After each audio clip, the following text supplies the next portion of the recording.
Yo, yo, yo, we're back. I am Myles Sergé. That is D-KNOX. We are MS Live with D-KNOX.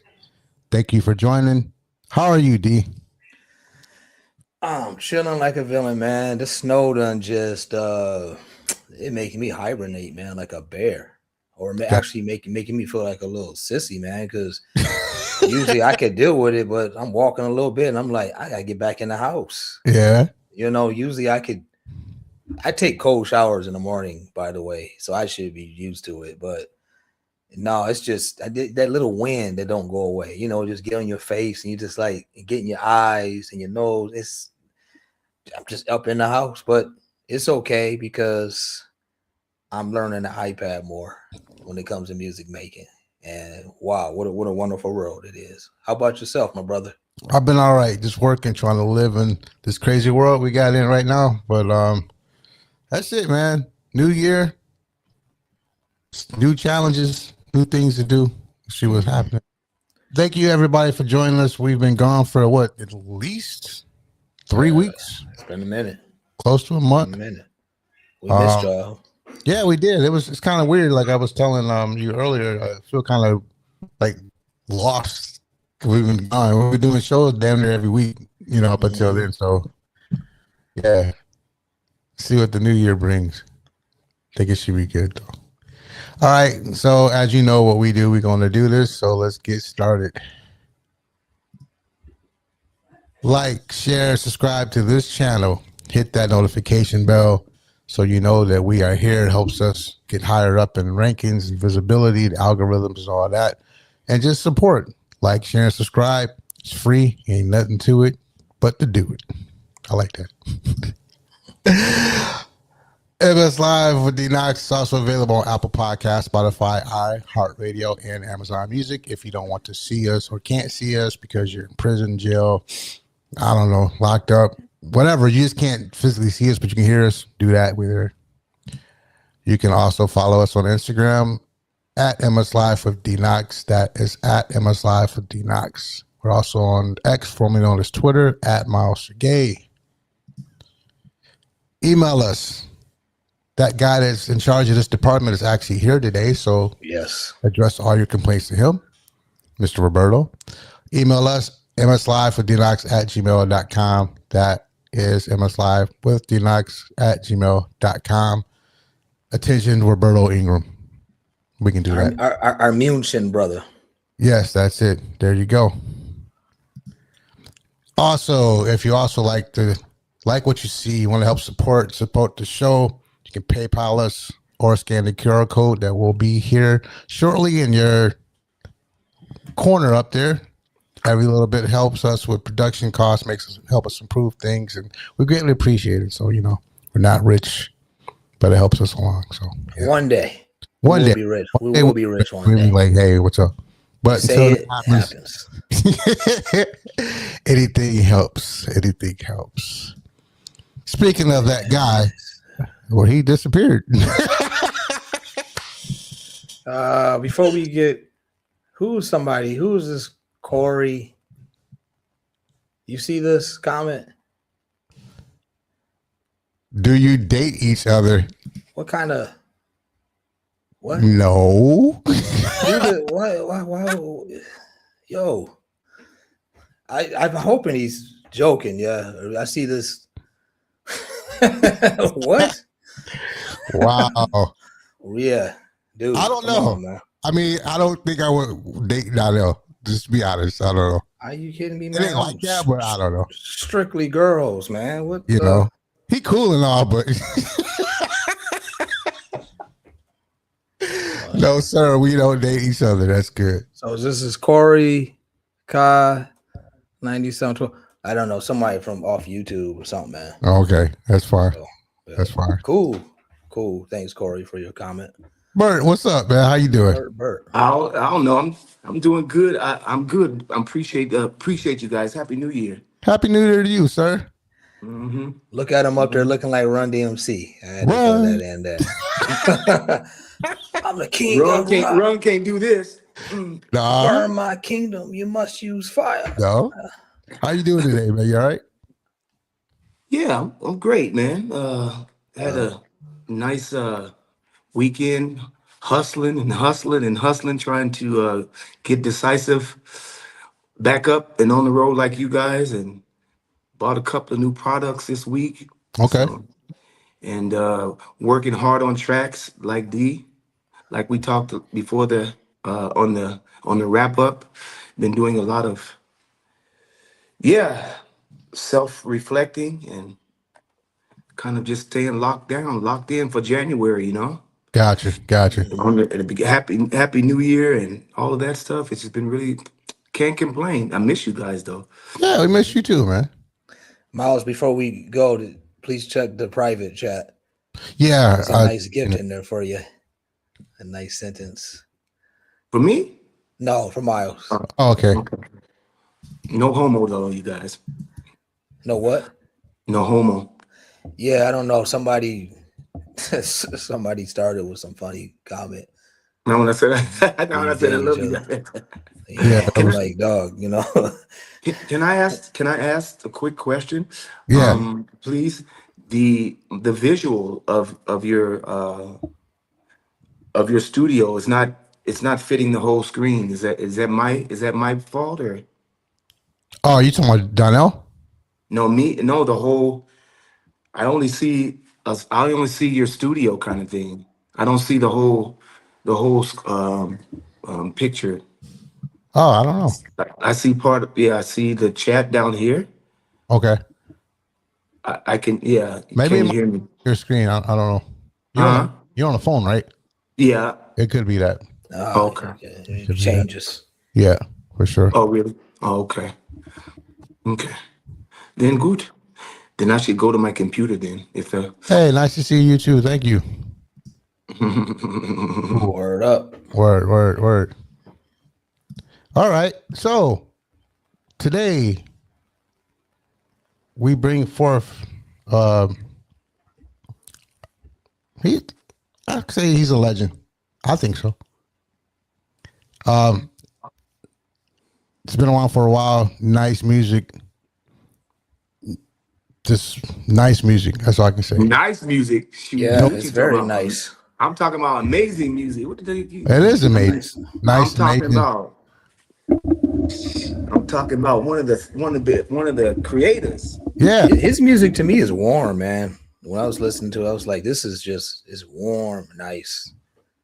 Just Yeah. Just when I was listening to the tracks, man. Don't get it twisted because he's been around just as long as all of us. So, that's the thing. Classic stuff. Mm-hmm. Well, I'm gonna stop talking and just bring him forth, and we can get into it. Without further ado, please welcome to the stage, Mr. David Alvarado.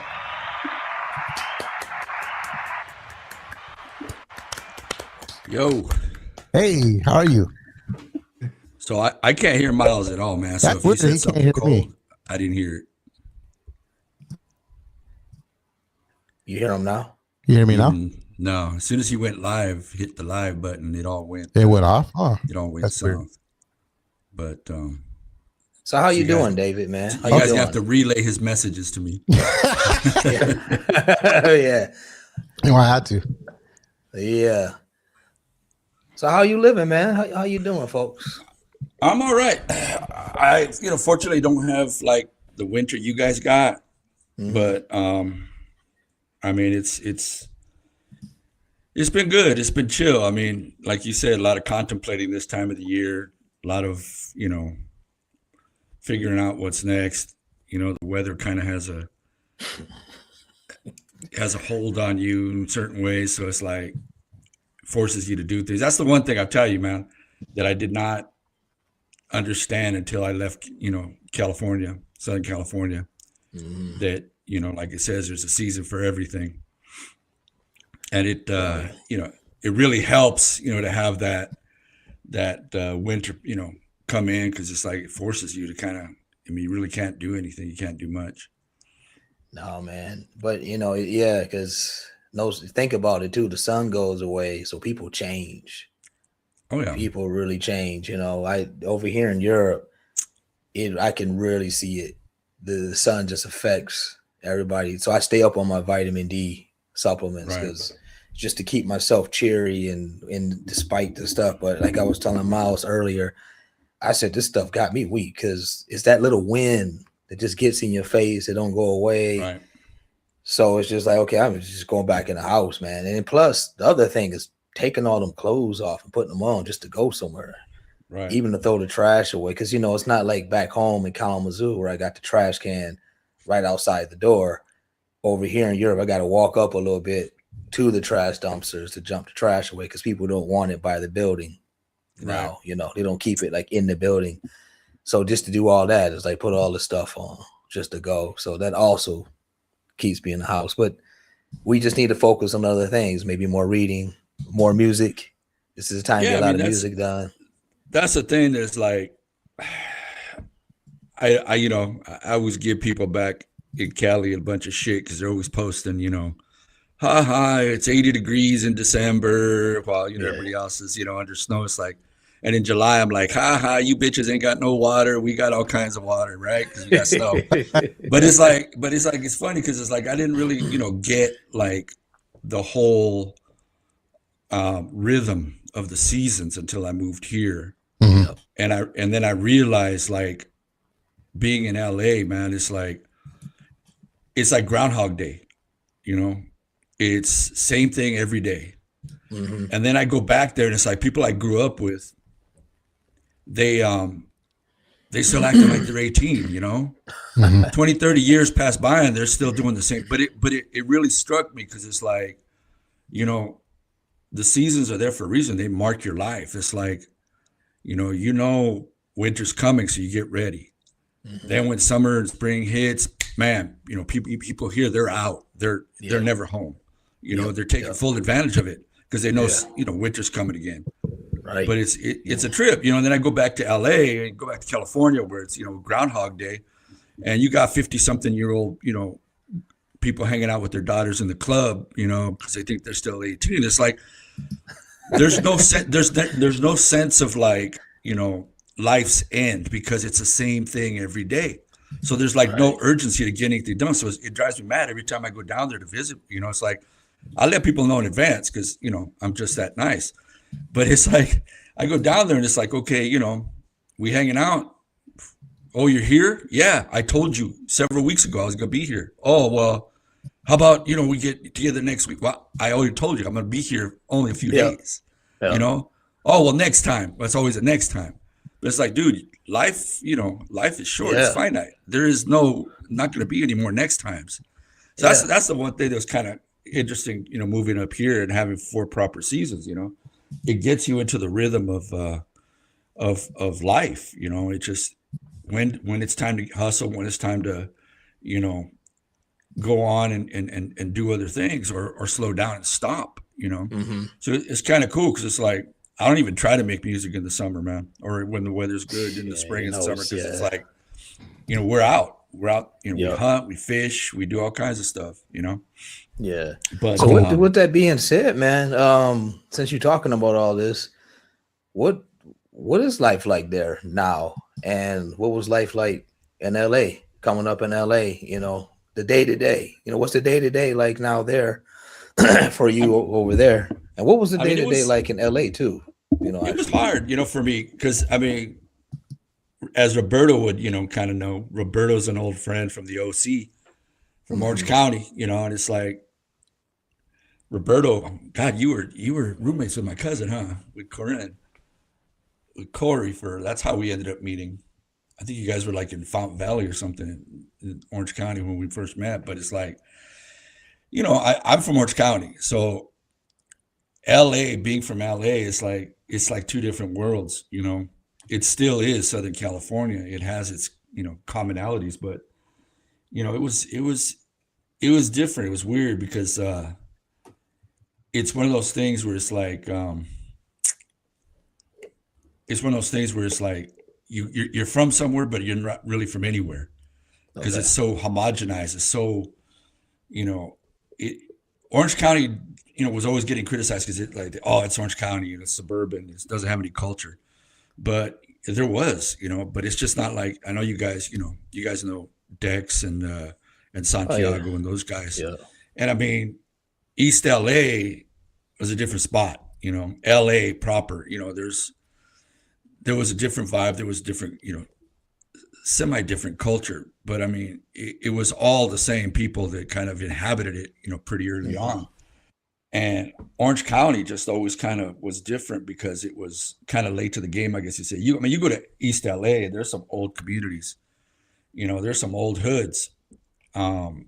You go to Orange County and you see, okay, you think, you know, or Disneyland and Newport Beach, where Kobe had his $10 million, $20 million mansion and all that stuff, the housewives of OC, that kind of thing. But you know, Orange County had some old hoods too. It just came up later. I mean, you got to consider it was mostly agricultural. Even when I was a kid, it was still, I mean, my family were migrant workers, man. You know, they came from Texas originally, but, you know, they made their way across the West following the, you know, the crops. Ended up in Orange County you know, a bunch of other people, you know, did at the same time. But it's like, you look at Orange County, people are like, oh, you know, there ain't no hood in Orange. I'm like, I'm from the hood, man. I grew up in the hood. I grew up in the hood, people getting shot, people getting, you know, dead people with heroin needles on, you know, still in their arm in the bathroom at the park, you know. It was, you know, the hood, but they don't see it because they only know one thing about, you know, Orange County. But it was interesting because it kind of led to a different mentality. When I first started DJing, all my friends, you know, their older brothers were like in these low-rider car clubs. I mean, that was the thing, you know, same in LA as well. Everybody go cruising down Whittier Boulevard on Sundays and whatnot. So that, you know, the car clubs were a big thing. It kind of replaced the gangs in a sense where it was like, we could still be a gang, but not violent. Right. And we could throw parties. So it's like, we started hanging out with their older brothers at these parties, at the car clubs. And I was still a kid, man. And there was this one dude that was the DJ. He was an old school mobile disco DJ. He was like one of the first OGs there, you know, and he was the DJ. He was the DJ for the parties and stuff. And we started, you know, kind of roading for him and helping him out and getting into the parties for free because we were underage and whatnot. And then he's just like, hey, you know, you want to learn to DJ? Because he didn't take bathroom breaks. So, you know, it's like, he taught me how to DJ, and it's like, I was his bathroom break DJ, you know? And then we started helping him out with weddings and other stuff and parties. And then one day he's like, hey, man, you guys want to take this thing out on your own and freelance? It's like, all right. You know, so we started doing that. We started throwing our own parties, started throwing our own backyard parties. And it was kind of interesting because, you know, it's like we kind of grew a little bit of a fame in the hood there. And it just started kind of like going from there and started building up, you know, what we could do and how we could do it. And it was interesting because then we looked at at what's going on, you know, in the hoods, and we realized that there was other car clubs, there was other hoods in Orange County that we could kind of cross lines because we weren't technically, you know, representing the hood. We were just we were from there, and we kind of started intermingling. And you know, I had cousins from other rival gangs there, and that were, you know, representing other gangs there in Orange County that, you know, started kind of hanging out with us. We started crossing lines and throwing parties and throwing renegade parties and whatnot in backyards. And it was interesting. It was completely isolated from LA. You know, I was still kind of didn't really have much understanding or knowledge of LA, even though it was only 20 miles away. You know, so there was this whole ecosystem there in Orange County. I can't hear you, Robert, if you're talking. Yeah, I still can't hear you either. D, can you hear me? I hear you. I don't hear David, Roberto. can you hear me? I can hear you now. No, I can't hear Robert. I can hear you now, but I can't hear Robert. Wow. Roberto. Things are flipping here. But yeah, but anyways, I mean, what you're saying is like, so I mean, I was living in a bubble, even though it was like 20 minutes from, you know, Hollywood from LA and it proper. And it wasn't until like there was this one crew of goth, post-punk, you know, Latino kids from Orange County that I ran into, that when I was a kid, they started sneaking me into the clubs in Hollywood and the after hours and stuff in Hollywood. And then started taking me some of the parties that were happening in Hollywood and downtown LA and East LA at some of the, you know, the halls, like the laborers halls, the fraternal order halls and shit like that. They would rent these halls out. They would throw these massive parties, 1,500 people in there. And so they started taking me out. And that was like my first glimpse of the world outside of Orange County. And then as it had related to like music and stuff. And it's just, my mind was blown. I mean, and, you know, so I was the kid in the bunch, and they were dragging me to, you know, to places that just, you know, it just expanded my mind. And it was a very interesting time, because that's when it really, you know, before that it was like funk and disco and whatever, you know, was available in the hood, you know. But yeah, then that was the whole post-punk, electronic, new romantic, pre-house music, everything like that was coming out. That was kind of hybrids of the disco movement and the, you know, the Kraftwerk, you know, movement and things like that. And they were playing some shit, man, it blew my mind. And it was life-changing for me. And then that's when I started spending more time and getting to understand kind of the lay of the land as it related to LA, and that whole difference, you know, that division between Orange County. Because there's this thing, you know, oh, you leave behind the orange curtain. There's literally like a cultural divide at the 605 freeway going east. You know, that's Orange County. It's a whole other world. I mean, we had a whole other, you know, music scene and other things happening there. So it was interesting, because when I crossed over, you know, I'm thinking, oh, this is the bigger world, LA as a whole. It's like, nope, that place was just as polarized and divided as, you know, as Orange County, but into several different more fractions, right? So it was interesting. I mean, coming from Orange County gave me an interesting perspective and the ability to kind of, you know, take in what was happening in LA and other places. There he is. So yeah, I mean, it was a unique experience. I mean, you all know Juan Mendez, Silent Servant. Rest in peace, brother. Yeah. He was another Orange County product, and that's where, you know, we kind of vibed, and we kind of, you know, we got each other because I didn't know.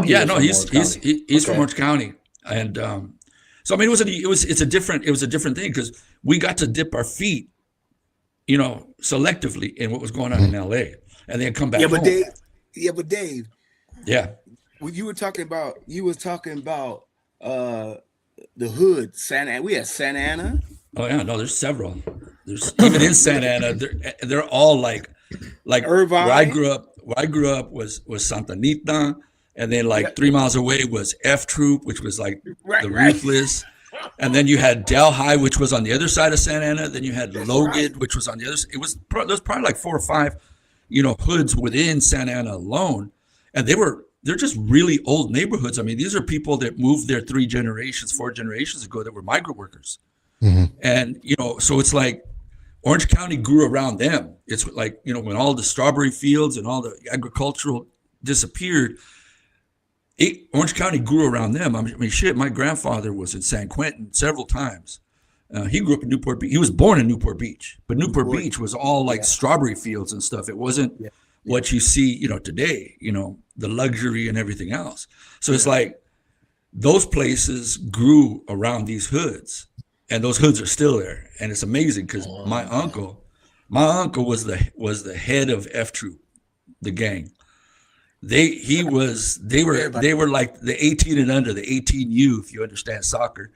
They were like the 18U of the Mexican mafia. Okay. So my uncle was in the thick of that shit. You know, he ran it. And, you know, it's like I would go over and visit them, you know, for Christmas and stuff. They were literally like 3 miles away, man. And I had to be like, oh, he's from another hood. Like, they're like, no, this is our cousin, you know. This is from the rival place down the street. It's like, no, this is our, stay away. And then, you know, I had cousins in the other part. It was the same thing. So it was like these things existed, and they were within like 3-5 miles of where I lived. And it's like, it was interesting because people don't see that. And you see, like, Juan was from Westminster, I think. I can't remember, or Orange. But that's, you know, there's other like little pockets there as well still. So it was interesting because it's like, it kind of shaped us, but at the same time, it wasn't like you talk to Santiago and you talk to like Dex and their experience in East LA is different. But, you know, there's a lot of commonalities. There's a lot of things that are common to us. It's just the difference of the spectrum from Orange County to LA was significant. Because even music, man, I mean, you see like No Doubt, Sublime, Butthole Surfers, like we were into punk, you know, in Orange County.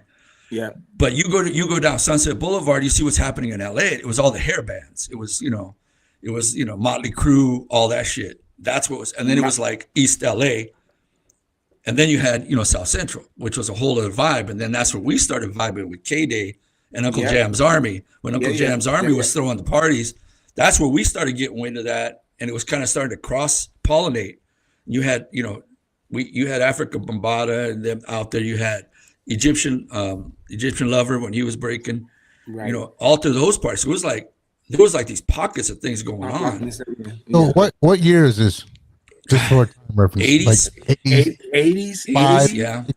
80s, yeah, mid-80s. 84, 85. Yeah, mid-80s, yeah. And it's like, you know, that was, so to me, like, I lived in that bubble in Orange County, but it wasn't a bubble because it's the same shit. It wasn't, because was going on in other hoods. San Francisco was coming up and down. Yeah. Yeah, it was just isolated bubbles, you know. And then when they started dragging me out, taking me to Hollywood, man, that's when I said, man, it blew my mind. I went into one party, and I remember that moment that changed my life. And there's a DJ from LA. He's famously notorious. His name is, he goes by Tony Largo now. He's known by Tony Largo. Tony Largo. But Tony Largo was AKA, his real name is Tony Morales. When he was doing these underground, you know, East LA, you know, parties, he was under Tony Morales, his real name. And I remember walking in the room, and back in those days, it wasn't like you get 20 DJs. Was it on Sunday? No. This was previous to that, man. This was like way before. Right. So this was like downtown LA, the Alexandria Hotel, like 1,500 people, and it, you know, it wasn't like today where you got a bill of 5-6 DJs on there on one sound system. No, you got 5 DJs, each one brought their own sound system. So it's like they walk in, you walk in this place, and you got 3 DJs on the bill. They got 3 massive sound systems, you know, 20-foot stacks, you know, of Sherwin Vega earthquakes and stuff like that. So it was like, it wasn't DJ against DJ. It was sound system against sound system. Sound system. So I walked into that shit, man. And the first thing I heard, because it locked in my memory, was Georgia Marauders from Here to Eternity. And my life changed. It was just that simple. Dun-dun-dun, dun-dun-dun, from here to eternity. Yeah. Dun-dun-dun, that little arpeggio line rewired my brain to where I am today.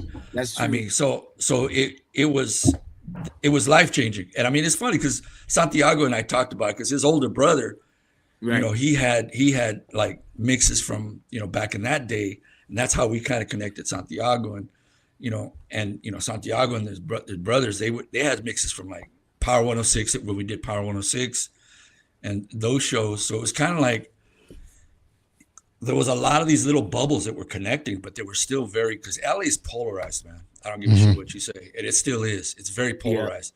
You can blur the lines to a certain extent, but it is polarized as hell. And same with Orange County. So it's like my whole experience there, to go back to your original question, D, you know, was like, it was a very sheltered life, but yet in that small bubble, I experienced everything: the racism, the gang violence, everybody in my family on my dad's side, all the men are either dead or in prison, you know? So it's like where I grew up, people, Orange County. Yeah, I was literally 3 miles down the street from Disneyland, another 3 miles from Newport Beach. But it's like, it was a million miles away from society, you know, normality. So, you know, I got to experience all that within that bubble. And then it kind of prepared me to when I started crossing over and going into LA and kind of experiencing what was going on there and spending more time there. You know, it allowed me the luxury of going back home, that 20 miles, to disconnect from it. Because what I saw over the years, man, was just like, as I started going and progressing on my career, I had to spend more time in LA. You know, the record stores there, the scene, everything. I saw people get lost. I saw people die. I saw people's lives destroyed from just immersing themselves in that whole culture, that whole subculture. And the grace I had was being able to go back to Orange County, to remove myself 20 miles and be away from it. Everybody would say, oh, you got to move to LA, bro. You got to come, you know, get in the studio with us here. You got to come do stuff. It's like, nah, man, I'll stay where I'm at. You know, as much as I grew up despising it, you know, because I felt like, you know, a round, you know, peg in a square hole. I never fit. There was just something that never fit. And consequently, it's like, is by the grace of God that, everybody in the hood knew my family. They, in our hood and the other hoods. So there was kind of like I had this pass where, I had this freedom to move. Because I was going to ask you that when you were talking about the background story, like with all this stuff going on, like how did you escape like not getting wrapped up in all the like gangs and all the violence and stuff going on? You know what I mean? Well, it's funny because it's like I said, a lot of the older G's, they knew my dad, and they knew, they knew the family. Alvarado's in Orange County and Santa Ana, in Alvarado, and it's usually not a good thing. So, it's like my mom was amazing. Everybody loved her, and my grandmother, everybody feared her. She was like Godzilla. Everybody feared her. So between those two, I mean, they respected. Okay, you know what? My mom, just please don't let them get any shit. Right. So the older guys, the older G's that knew my dad, the guys who were slightly older than me, they all knew. It's like, no, man, you can't do that. I mean, you can't. This ain't for you. This ain't for you. It's not a good idea. It's not a good idea. And it's like, I always, I never got into drugs because I feared it. I saw what it did to my family. I saw what I lived where I lived. Literally, like, all I had to do was jump my back fence, and it was the park. And it's the park where all the hood. It's like Hood Central. That was like the meeting place, the meeting grounds, the central, White House of the hood, right? So I grew up around that, and I saw bad shit. I saw, people getting high. I saw the Alkies. I saw the old G's that just like were, needles in their arm. I mean, dead guys turning blue in the bath stall at the park. I saw it all. So it's like I had a fear. I had aversion to drugs because of that. And I saw what it did to my family. And then coupled with all the other stuff, I was starting to enjoy myself and find myself a little bit. I was very self-conscious. I'm an only child. I got no brothers and sisters. My dad died when I was 12. I mean, everybody I loved and was tight to was dead by the time I was in my 20s. Right. Wow. So, I had a very, I was very self-conscious. And when I started DJing, was that traumatizing for you? What's that? All of it? Yeah. Oh yeah. I mean, oh hell yeah. It's funny. It's funny because it's like, I mean, I look back and it's like I wouldn't change anything. My life was tough, but it wasn't at the same time. My grandfather stepped in. I was like, dude, my favorite movie in the world all time is Cinema Paradiso. It's that Italian movie with that little kid that attaches himself to the old man. I saw that relationship between them, like me and my grandfather. I mean, that dude would come pick me. I'd be at school and they'd call him from the office. Alvarado, can you go to the front office? I'm like 8 years old or something. I'm thinking I'm in trouble. And I go to the office and there's my grandpa. Hey, you want to go on a road trip? Okay. So we disappeared his truck for like 2 weeks, and he knew every pie place between here and Texas, man. We'd stop at every diner. We got good pie here. We got this pie here. I mean, so it's like we had that relationship. He taught me everything. I mean, he stepped in for my dad. So yeah, it was traumatizing, but it's amazing that God filled that gap with people that kind of took that place and stepped up. Okay. So yes, it was traumatizing. It did affect me for a long time, and even still now. But it shaped me. Were you actually aware of it at all? I mean, there was so much. You did pretty good. Yeah. There's so much that I wasn't aware of. Was it just part of the nature of the beast kind of thing? Well, I'm gonna tell you, man. It's like, it was difficult because I didn't have a man there to teach me how to be a man. Okay. But it's like in the meantime, like I had the hood, I had my uncles, I had my grandpa. And as I started, DJing, I kind of started coming into my own as a person, kind of get into some things. It's like some ego, some things that's like, that ain't good, but hey, fuck it. All of a sudden I'm getting attention. All of a sudden women are noticing me, And so it was, it wasn't a good thing, but at the same time, it afforded me the opportunities to learn some things that I needed to learn as a man that, guess what? There wasn't a man around there to teach me, hey, you don't do that. Hey, you don't treat people that way. Hey, you don't act like that. So I had to fail a lot, you know, I had to fail a lot as a human, you know, and it made me very cynical. Experience, yeah.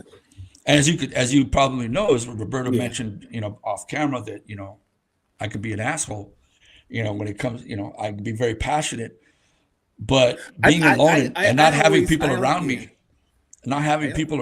and stuff, and not, you know, not having a father, not having someone to, you know, to temper me, you know, in that sense, you know, I had to learn those things, but at the same time, it also created what I am. It was also a protection mechanism, because it's like the music business is brutal. Right. And then, you know, like, you know, like I said, spending more time and dipping my toes into LA, where it was downright ugly and demonic, you know, some nasty shit, not just in the scene, but in the industry. I mean, it was a defense mechanism. It prepared me, you know, personally.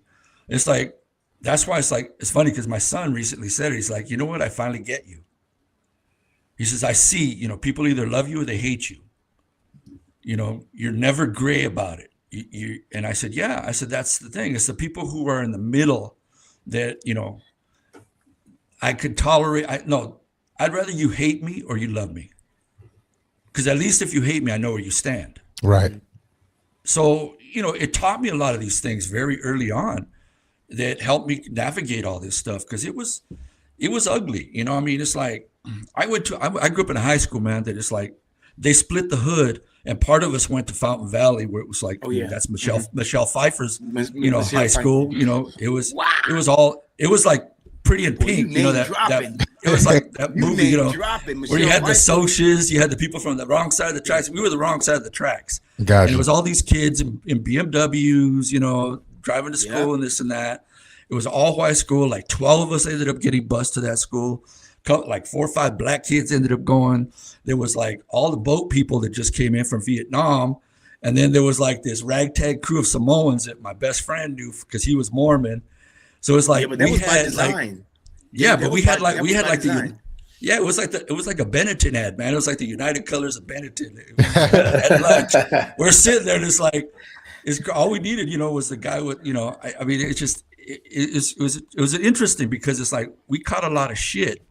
You know, one day it'd be the black kids fighting the Vietnamese. One day it'd be the Vietnamese fighting the white dudes. One day, you know, and it's like the Mexican. I mean, that's where Corinne got bust there too, from the other hood, which was a rival hood. That was my other cousin. So it was like, then you had the Mexicans against the Mexicans, because they were from different hoods. But then it's like they'd get together and fight against the Vietnamese, and then so it was a mess, dude. But it was interesting, because by the end of the time that I spent there in high school, all those dudes that we were fighting with, all the jocks that we played baseball with, all those dude. Never mind. I ain't gonna say it right now, but I'll say it later. But anyways, it was interesting, because by the time I was done with high school, they were all coming to the hood to our backyard parties. All the jocks and all the socials and all. I was waiting for you to get to the good part. I was waiting for you to get to the good part, because my Orange County, I was in Huntington Beach, right? Just I think it was 3 to 5 minutes from the beach, and we were at Algonquin. Yeah, Algonquin, and then across from Algonquin was rich people. So we was on the low income housing side, and across the street was the rich people with yachts and stuff. Right. And we used to go and hang out with the rich people, and the rich kids used to come on our side of the street, and they were coming more on our side of the street. And that's going back to the point, you know, about how polarized LA is that literally, and that's why people tripped out during the Rodney King riots, because you're seeing people, you know, marching up Vermont and heading towards, you know, Hollywood. It's like, dude, you got multi-million-dollar houses right there in Hollywood, literally across the street from Crenshaw, you know, and Inglewood. Wow. So it's like, literally, you could be across the street from, I mean, it's very evident where you're not supposed to go. The lines are very, you know, you just stepped into the wrong place. But that's the thing. It could literally be across the street from the hood. And that's the amazing thing. Like I was telling you the story the other day, Myles, was like my buddy, he just sold his house. Right. He's moving up here, and he's up in the Heights there, you know, overlooking downtown LA, multi-million-dollar house. I think Sandy Rivera lives down the street from him too. Oh, really? And I always gave him crap because it's like, dude, if the shit ever hits the fan, you got the hood right down the street at the bottom of the hill. And it's like, they need something. They look right up there at those multi-million-dollar houses. You know, it's like, it's that clear, it's that apparent, and it's that polarized. You know, so when I started hanging out in LA more, it's funny, there's a friend of mine. People are stirring, my dog's walking around. So, but I have a good friend named Gerard Moraz. He teaches Chicano studies, or taught at one time at Cal State Northridge. And Jerry used to be a producer for Power Tools for Richard Hump Division and Tony B. Right. When we used to do the mix, when we used to do the mix show with Power Tools, he was the producer. Right, Power Tools, yeah. Jerry used to hang in the old scene before that, where I came out of and where I used to hang out. And we used to talk about it all the time. And he coined a phrase that, you know, the LA River isn't just a physical divide. I mean, it is truly a cultural, sociological, mental divide, that LA River that runs right through the city. You got Boyle Heights overlooking downtown. From that side over, you start moving to Hollywood, West LA. And, you know, it is a real divide there. And it's funny because me coming from Orange County, I was really kind of optimistic in that sense, because it's like, okay, well, you sound like me. We got all our white boys friends hanging out with us. The Samoans are hanging out with us, roading for us. Samoans, and, you know, I started hanging out with the Vietnamese girls, and, you know, it's like, so we were like, you know, it was cool. We were all like, you know, erasing barriers. And then, you know, it's like you got all these punk rock clubs and stuff, you know, in Orange County that, you know, were filled with different kind of people. Who was that who was that black punk rock band that was everybody loved them? I think it was in Living Color when they were coming there, that Living Color, whatever, that one band. But it's like, so when I started dropping in LA, it's like, it was now another culture shock, because I started doing some after hours. I started doing some, you know, Tony Largo was the first one to invite me when he was doing his after hours with Marcus Wyatt. And it was the very first one. Know too. Does your mama know? It was way before, all of that. Okay. It was like late 80s, early 90s. Oh, okay, right. Like, okay, good. So they started inviting me, you know, and I started coming out. I was like, okay, I'm breaking into this LA house thing, you know, and it was like, okay, but wait a minute, you know, you got our side, you got the Latin underground side, then you got this whole expat British side that lives in Santa Monica and Venice Beach. They're throwing their own parties. Oh, really? Yeah. Wow. So it was really, you know, when I first started playing in LA, you know, like, because I was starting to get known or whatever, it was that much more fragmented. And it was like, I was like, what the hell's going on? Because it's like, I was, after that whole post-punk thing, I started discovering like Arthur Baker and, you know, Louis Vega. And these guys cutting records that were all kind of doing that electro folding into house music. And that's why I discovered, you know, Inner City and those guys and all that stuff. And then that, you know, I was reading the magazines, you know, because I was working at a record store and a sound company. And I was getting those DJ magazines. And this was like when Sasha was just barely like becoming Sasha. Oh, that's right. You know? That's right. So it was like, it was all early on. And it's like nobody in LA was really paying attention to this stuff, because you still had the hair bands.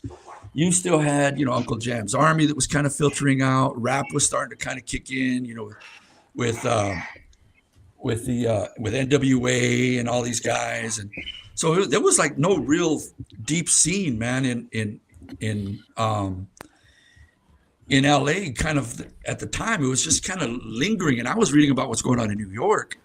I'm like, what the hell, you know, why ain't this happening here? And I actually reached out to Arthur Baker and said, I want to work for you. And he actually took my call, you know, and this was like at the time when he was just starting to come up. We started working with New Order, and, you know, all those records were coming out, you know, all the freestyle stuff from New York. And I was like, I want to do this. I want to be like these guys. And then I started seeing, you know, Louis Vega, this guy who was playing at this club called Heartthrob. And it was him and Jelly Bean Benitez, and people are like, okay, DJs. Jelly Bean. You know, so I started paying attention to that, and I was like catching on. It's like, I want to do this. And I actually called Arthur Baker, and I caught him at the studio. And he was nice enough, and I caught him in Miami like 15, 20 years later and told him, I called you and I've always respected you, and the fact that you were nice on the phone. Just some kid from the West Coast that like, hey, I want to come work for you, and he just. I wanted to go there since you kind of involved in where I wanted to go with a couple of questions actually. So I know earlier, what you just said is kind of, I see like a lot of similarities with Santiago. Yeah. And how you guys kind of progressed as far as how you seen things like that was going on, especially in the scene, especially like in house and music and stuff like that. And one common thing that you both got, you just said that you called the guy, you called him at the studio, and you wanted to get in and know more. It's the same kind of thing that I've heard from Santiago, and I know you guys have a similar story, kind of with Mike Banks. Yeah, so and I think let's see if we can get into that. Yeah, definitely. And the thing is like, and I'm not gonna say it, but to be honest, when I started coming up, there was nobody doing what I was doing in LA. There was nobody even thinking about, producing and making house music and a label that I know of. I mean, there was, like I said, there was a big English expat community there. Okay. And there was a couple labels that had started coming up, but they were mostly focusing on the English kind of style rave stuff, very trippy. I can't remember the name, but it was Exist Dance was the label. And they put out some amazing stuff, and they were based in LA. And I think they disappeared to some island up in the Pacific Northwest where they just kind of left everything. But at that time, I was like seeing what was going on in the places. And I was working at a couple record stores in LA. Beat Nonstop was the first one. And I just thought, I was just like, hey, I want to do a record. I want to produce. Because I had already done the DJ thing. And we sold our sound system, and I bought some keyboards, and I had an 808, I had, some stuff, and I wanted to make music. I had already at that point evolved past being a DJ. Let me just kind of make that clear. Yeah. So what ended up happening was like, okay, I want to make a record, and a friend of mine had a really nice, laid out everything Roland ever made. He had it in his studio. So I went in there, and it's like I paid him a few $100. It's like, I just want you to sit, and I want you to co-produce and engineer. Here's what I'm thinking. Here's what I want to do. Here's what I'm hearing in my head. And we knocked it out in a couple of days. And at that time, I was having a really rough time personally. My mother had died. My grandfather had died. I got married for a year or two, was divorced. Like I said, I got no family, right? I got no siblings. I got no lifeline. I got no net. So it was all me. And it's like, at that point, I was like, okay, I'm either going to be everything that everybody said I was going to be or predicted being in Alvarado, or something's going to change. And I remember getting on my face and praying and saying, God, in a year's time from now, I'm going to be either dead in the gutter or I'm going to be on the way to whatever you put me on this planet for. But I'm not going to live my life like this anymore. Right. Never again. And from that moment on, I guarantee you, things changed. But it was part of that mindset that I changed. But let me tell you, I was living rough. And I had an opportunity to throw, and the only reason I bring that up is because then I decided, well, fuck it. How much does it cost to press a record? Right. And I brought that up because I didn't have any money. I was literally living down the street from the Anaheim Convention Center where they do NAMM, where everybody's at right now. Oh, and it was in a senior citizens park, mobile home park. My boy, his grandmother died and he got grandfathered in, and we were living in that mobile home down the street from Disneyland, down the street from all the conventions and all the big money, in the senior citizens mobile home park, right? No gear, no family, no nothing. So I decided, okay, I want to press a record. Right. All right. So it's like, okay, how much does it cost? And I started gathering up the money I needed. I found a guy, this Vietnamese guy down the street, that would press up 100, mixtapes for $100. Okay, I got records. I made some mixtapes. I took them to all the stores that I worked at, left my mixtapes on consignment. Boom. Suddenly I got $1,000 after, 3 weeks. Mm-hmm. So I went out and pressed a record. That record, I started putting out. I mean, I had no reason to believe that there was any reason for me to even contribute to the music world at that time. But I pressed the record, took it to all the stores. By that time, they all knew me because I'd been working for them in one capacity or another. So they let me leave it there on consignment. They took it and, cool. It sold a little bit. I drove up to San Francisco, left it at some shops up there. And lo and behold, one of the shops I was working at, going back to those West LA expat promoters, threw a rave, pretty big rave in Long Beach. So turns out the headliners was Moby, John Aquaviva, and Richie Hawtin. So they came in Long Beach just, during the day, one day before the gig, and went into the shop because it was right down, it was down the street there in Long Beach from the Queen Mary where they were going to be playing. And it was a day when I was off, so there was no way I was going to do any self-promotion. But the owners, they gave Richie and Moby and John one of my white labels that I pressed. So, they told me, it's like, hey, yeah, they came in, we gave it to them. It's like, okay, cool. A couple of weeks later, I hear from Moby's agent, and she's like, you know what? Moby really enjoyed your record.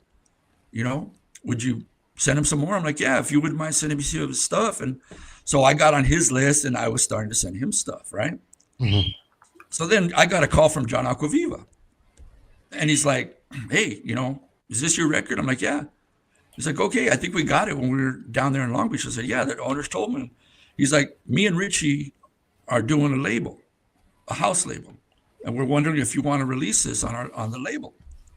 And that's one of the first releases on Definitive, which was the Las Americas record, which is the one I paid for and pressed and produced, and they put it out and they took it on, on Definitive, and that was the first record I was able to release. And from there, it became history because then John and Richie offered me an opportunity to do my own label on a P&D deal, which is Bomb Records, right? But in the process, John and Richie were like, hey, come out to Detroit, come hang out in Windsor and come out and hang out in London and Toronto. Maybe we can hook you up with a gig and, let's talk about some stuff, let's, see what we can do. And, this at the time, like I said, nobody gave a fuck about me in LA, mm-hmm. You had the whole thing that was starting to ramp up now, and you had the local hometown heroes, which were getting all the gigs and getting all the attention. I was just some dude from Orange County who was stupid enough to go out and press a record on his own that Moby liked and John Aquaviva and Richie Hawtin released. So I went out on that trip to Detroit, and hung out with Richie, stayed at his place. And interestingly enough, he was working on the first Plastic Man, and he was playing me the stuff. And I was just like, this is some other level shit. Right. Then I went and hung out with John in London. Then I went out and hung out with met the Stickman guys in Toronto. So on that trip, I made that whole trip. And then me and, John's like, I'm going to take you to Detroit. I'm going to take you to, where we distribute and everything. I met Ron at, was it National Sound? Yeah. That's the guy's going to be press mastering your stuff. So he took me out and we went to Record Time. And that was the first time I'd ever been in Detroit. Mm-hmm. I met Claude, I met Mike Huckabee, I met all those dudes over at Record Time. These are the guys that are shipping your stuff. These are the guys that be, working, the label and this and that. Then he drove me over to Submerge. And it was like, holy shit, I'm back in my element, right? So John took me over to Submerge, and this dude comes rolling up, man, burning rubber up the street in this Mustang 5.0. Boom. Comes to a skid right there in the front, gets out like he was James Dean or some shit. It's fucking Mike Banks, right? So I was like, who the hell is this dude? And they're like, oh, it's Mike Banks. And I was stupid. I didn't know a lot about the Detroit background and history because I was focused on New York, what was going on there, with Louis and those guys. And mm-hmm. And so I met Mike, and we went to Mexican Town and had some Mexican food, and he came back, and he changed my life, man. I didn't realize he was the same guy from like the Red Planet stuff, from the Happy Tracks stuff. I was playing the Happy Tracks. And I was like, this dude does soulful house and amazing, dirty, deep techno. It's like, I want to be like him. Because it's like I said, LA again, everybody, oh, you're playing house, oh, you're playing techno. It's like, no, I loved it all, Yeah, exactly, me too. And it's like, my shit was crossing boundaries, and Mike was the first guy I met firsthand that like, he did that and he did it well and he was respected. And I'm telling you, Mike changed my life. Mike he showed me, that you can have a conscience, that you can have a soul, that you can have a purpose and a meaning, and you can be political and you can be angry and you can be loving, and still be the same person. And by that time, everything I went through in life, I was fragmented, dude. It's like LA, Orange County, death, life, love, it kicked my ass, And I literally, like I said, got on my face and said, I'm either gonna be dead or I'm gonna be doing something with some purpose and some meaning. And my life was starting to move that way, but I was still trying to grasp the meaning of it. And Mike helped me see the meaning. Mike clicked the light on for me. And that's when I started Bomb Records and went back home, and I wanted to be like a LA version of Submerge. I wanted that. Yeah, but I wanted family. Excuse me, Dave. But what light clicked? You said a light click. What were you finding your own identity? Do you know what you was doing? I mean, what did you learn? I was to a certain extent, but it's like there was all these things I was trying to express that in LA you always had to be one or the other to be accepted. Okay? It's like, and it's funny because the guys from East LA would always give me shit. My friend Jerry's like, you're too brown to be white and you're too white to be brown. I always felt, going back to, like I said, I never felt like I fit. And it's funny because as soon as I left and I started going to Detroit, I started going to Toronto, I started going to Windsor, I felt like I fit. And like all the stuff that I was feeling and thinking and trying to express no longer had to be suppressed. Being around Mike, I felt like, you know what, I could just be whatever I am today as an artist, whatever voice, whatever thing I want to get pissed off or angry about, whatever thing I want to express, through love, through anger. It's like, but you had transitioned from all that stuff, so you were out of that zone, and now you in a whole nother physically, but mentally, it's like I was still. It wasn't until later on that I started traveling to Europe that I completely felt the disconnect and understanding why I felt disconnected, and why I felt like I never fit. I was just never meant to. It's like they say, a prophet is never appreciated in his own home. True. And that's the thing. It's like, it took me having to go. Is it safe to say like Mike kind of like you kind of knew where you wanted to be and you thought you could be, but like you're in kind of where Mike kind of like put the stamp, but like the validation, like, yo, you can do this. Like, okay. Yeah. And even politically, what he was doing in the community, what he stands for, politically. I mean, I lost that fire for a while. And of course, with everything that's going on in the world today, I'm establishing who I am and recapturing that fire, that anger, that angst that I had, when I was younger, that everybody said, because you're in a lily white suburban environment with a lot of wealth around you. And there's that constant, just give this shit up and just be this and enjoy the Orange County life. I felt that too. That's why I left. But it's like, it's real. It's like you're driving down the street, you see someone roll up in a Benz, you're like, I should have that too. Why don't I have that? I could have that. Okay, all I have to do is X, Y, Z, and you'll have it. But then you realize you've removed yourself so far from who you are in trying to accomplish that you've lost, who you are. And I think, politically, spiritually, emotionally, like even just reconnecting with my roots. I've been spending a lot of time in Mexico these last couple of years, and reconnecting with my culture, reconnecting with my history, reconnecting with my roots. And that's the thing, man. Like, Mike really has been that example for me. Yeah, you sound like your angel. Yeah, it's like an angel for you. Literally, yeah, it rolled up in a 5.0. You know, yeah, it's an angel. As they say, an angels come in all forms, and right, as you said, you got around him. It's almost like your soul led you. Yeah, that's what I was going to say. That's what I was going to say. It And you got there. It was everything. And you were basically, okay, guys, because it's too many of us talking at the same time. It's hard to just get something out. But as I was saying, like you got your angel, you met your angel, and it just was life changing. But it's like what Roberto was trying to say as well, is your soul brought you to this, and Mike happened to be the angel that did it.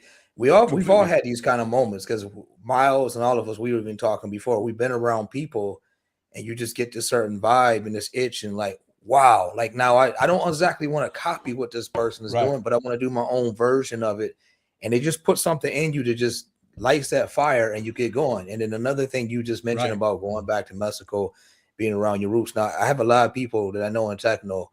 They're like, man, I don't want to go back to them hip hop R&B days, man. I don't want to do this and that. And I'm like, look, dude, when you was growing up or whatever, that hip hop and R&B, even the sisters in the hood popping their gum and acting the way they act, that kind of forms you. It don't mean you got to return to that, be in the gang life and all that, but you can still use that, what forms you into the techno world. Because like you, when you were saying, I grew up in the hood too.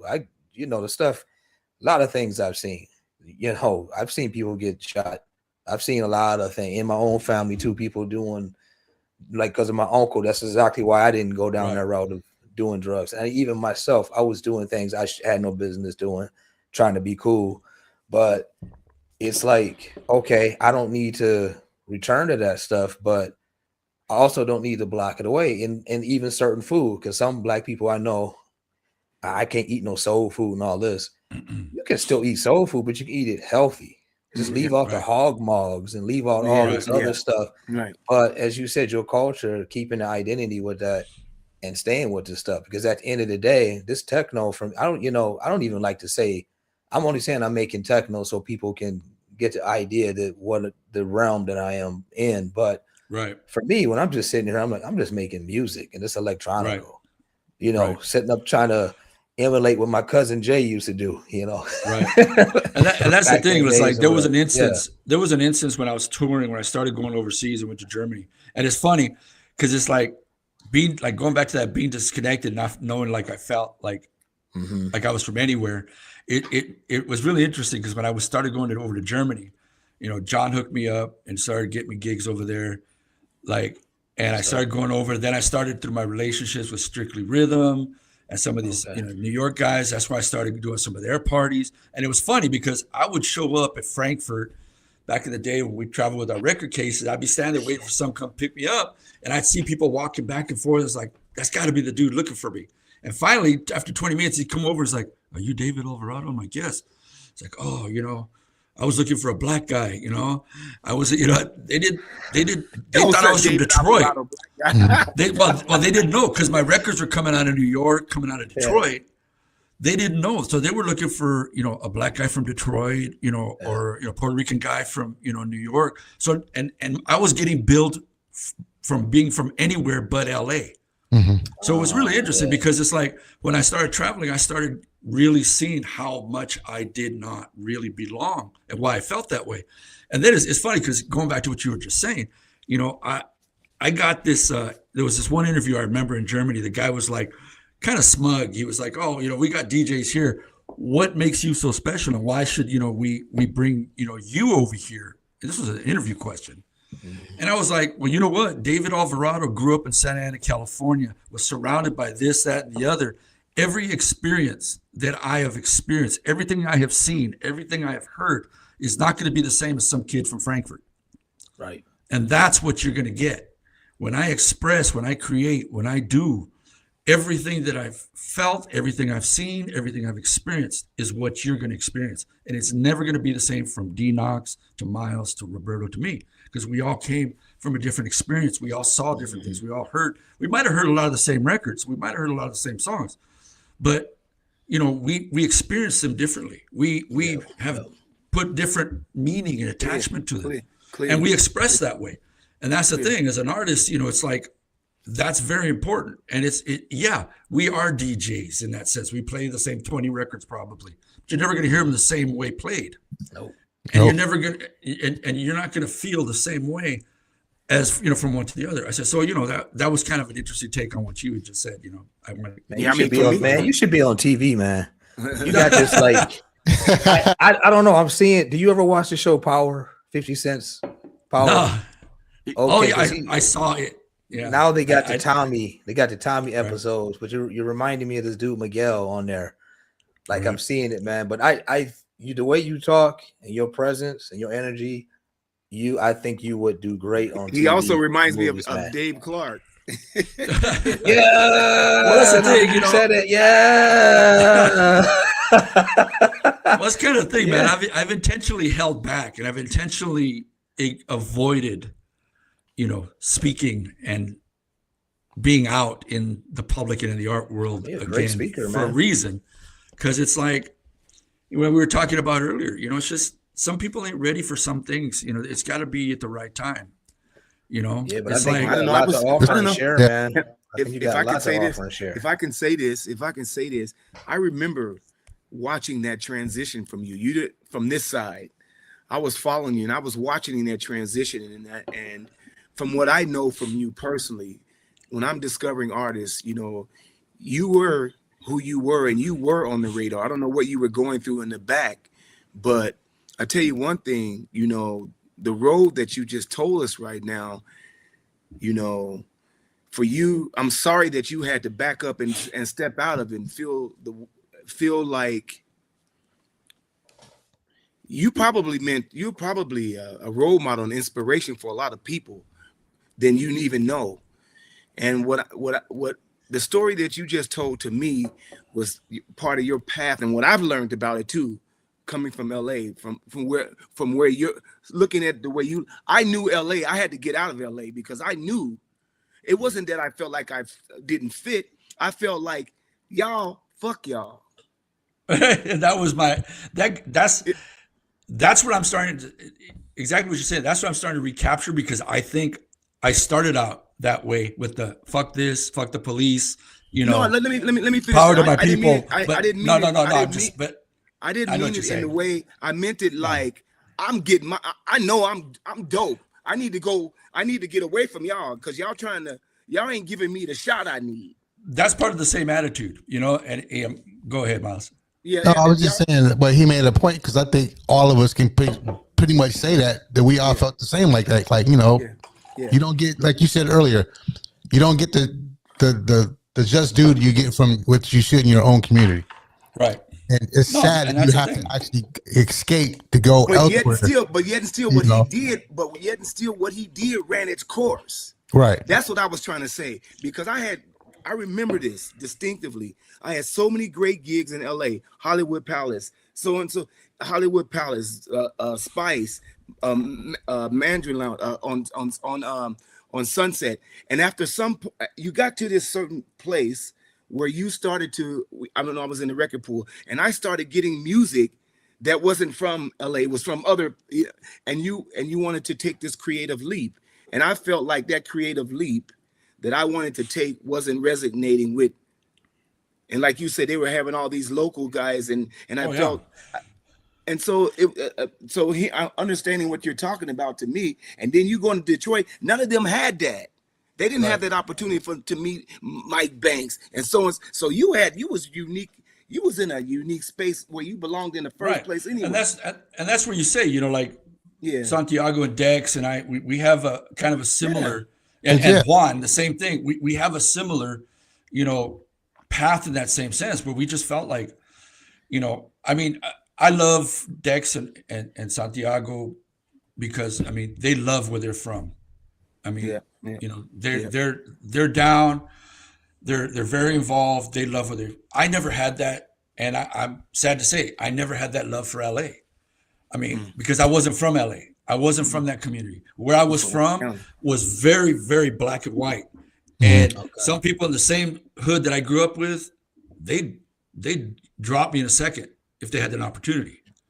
Yeah. And then there's people on the other side of the fence that don't know me, that I constantly had to battle economically and, socially every day. So it's like, yeah, I mean, I wasn't in the, in the hood, fight the power kind of sense, but it was still the same battle. Yeah, exactly. It was the same battle, but a different way, under a different mask. Right. And I appreciate Santiago and Dex for the love that they have and the connection they have with their home. I never had that. Mm-hmm. But that's what made it easy for me to leave and go to these places and understand this, like, there's more. It There's felt more like as you an had artist. it through your music, that's for sure. Right. And that's the thing. It's like, now I'm being able to share that with my son, who's making music, who's like lamenting where we live, the place that we're at, because it's not the place. But like I said, man, this is your fortress of solitude. This is where you get the work done. Then you go out into the world and preach the gospel. Right. You know what I'm saying? As an artist, you go out after you do the work and lay the foundation. But this is the place you build it. You go out, you come back to recharge, and you go. It doesn't have to be the place that you love and the place that's perfect for you. And that's what, Orange County was. That's what LA was for me.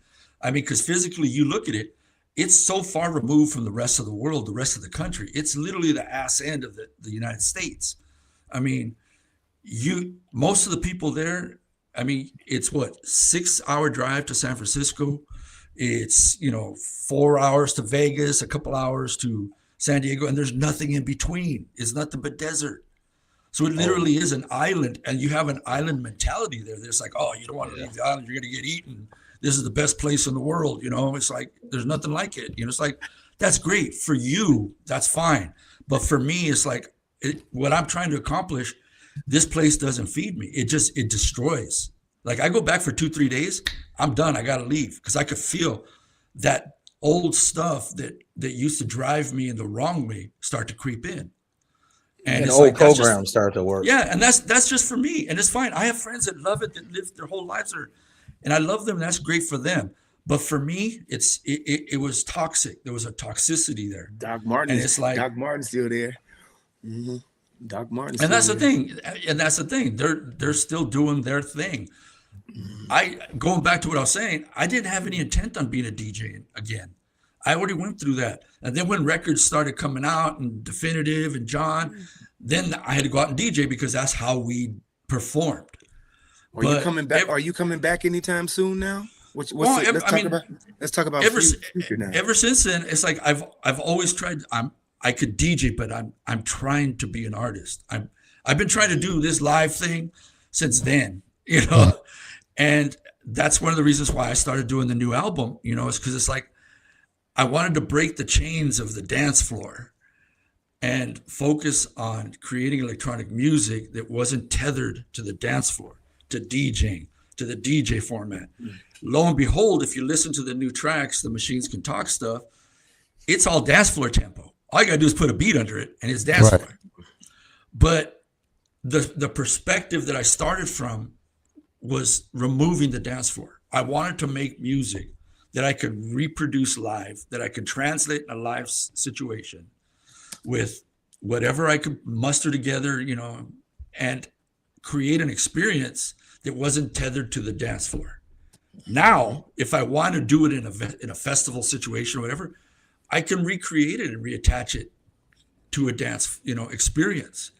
But I wanted it to have more depth. I wanted it to be more, because, the music I made when I was in LA, Fight the Power, Chicano Power, Walking with Cesar Chavez, I mean, it's different from me living here in Idaho.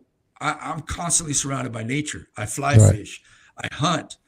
I have some of the most beautiful scenery in North America, some of the most diverse topography. You go to Northern Idaho, you go to Northern Idaho, man, it looks like Switzerland.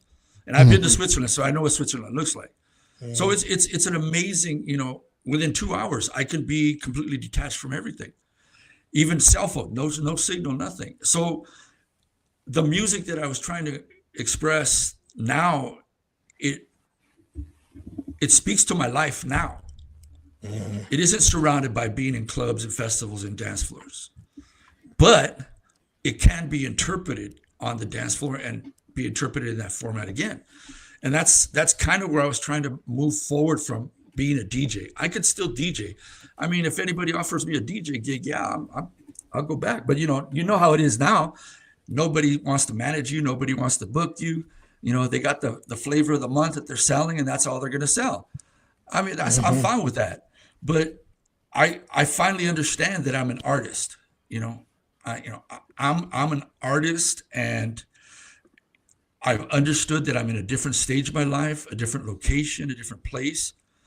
And it took me years, and this is a lot of why I went quiet for so many years, because it took me years to resolve the fact of my age and my place, but it doesn't change the fact that I'm still an artist. So I just kind of had to adapt to where I'm at now, but still be that artist. Still believe that I do have a voice, that I have things to share and express.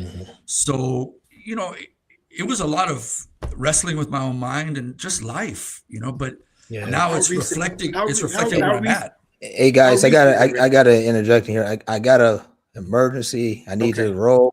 Okay. So bye, fans. I'm gonna catch you on the next show. David's been real. Appreciate it, I got a family thing I gotta do. So sorry I gotta roll out, but I'll catch all of you guys on the next show. All right. And Dave, we'll hit you up. Appreciate man. it, We'll be in touch, man. Definitely. All right. Okay. All right. Okay, bro. All right, D. Hit you back later. Okay. All right. One. So going on, it's like, it's one of those things where it's one of those things now where it's like, I think all artists are going to struggle with that. You're going to suffer, especially if you are an artist. You like myself, I can't do anything else. I need to create. It's like breathing. It's like eating. And I've tried, to do other things but my responsibility as a father calls me to do, and I do it. But even my kids are like, you need to go make music. You need to go play. They could see it's an inherent character that even though I had to sidetrack and be responsible and take care of them, now that they're grown up, it's like, okay, go. You need to do this. Yeah, but I don't even know where I would go. I don't even know, who's gonna book me. Who's gonna? It don't matter. You just got to do it. What I'm saying? But David, you think about it like this. I mean, I think about the same way you two, and I'm probably older than you too. But why do you torture yourself with not just doing what it is you feel like doing? Because at the end of the day, as far as I'm concerned, all listening to you the whole time, your music and what you've done, it breached a plateau, and it doesn't matter. And your name and your status, if you came back, people would know who you were. And I don't think you should be saying that you won't get booked. I don't think that's the right attitude. I think that you just need to go back to because when you was, I'm just telling you as not only a fan, but because I was going through it too. Right. And I'm not giving this shit up for nobody. I don't care a shit if I don't get booked. I don't give a, if I want to get booked. That's the attitude I've taken. No, meaning that I want to get booked, yes, and I'm really excited about playing, and I really want to do that, but I cannot talk myself backwards because you already know what you've dealt with, and the powers that be. I'll tell you this, is because it's the same conversation I had with my son. My son's starting to make music, and he's coming from the social media world and the generation that is like social media, right? And I've been getting some amazing, messages just through Instagram. People are like, man, I'm like, they're probably like young in their 20s. So the music itself is older than them. And they're like, I've just discovered, your music. I never heard you, but I'm buying everything. And it's amazing to me. But it's funny because it's like going like what you said, what I'm doing it as an act of faith and rebellion. I don't care about the music business. I don't care about social media. I don't care if anybody ever hears any of the music I'm putting out. It's like Mike Banks said, we're just throwing grenades out there. Eventually someone's going to step on it, And that's what I told my son. You put it out there because you're compelled to do it, because your soul, your body, everything about you needs to do this. Not because you're getting anything out of it, not because anybody's going to even hear it, not because you're getting paid nothing. You do it because it's like air. You got to do it, to live. I said, and then you just trust that, It's going to find its way.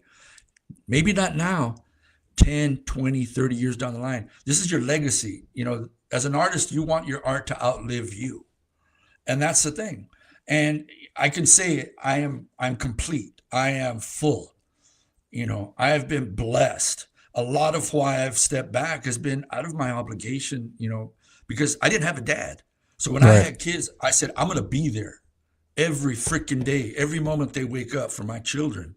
Okay. Trust me, even my son came up. It's like, you know, this DJ, you know, that DJ, you know, that producer. Yeah. I rolled with him.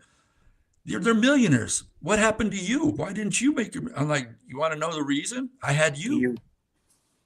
Because I could have been that, but I chose you. I chose to raise my children, you know, and it's like, for me, that's been more valuable. That's been worth more than money.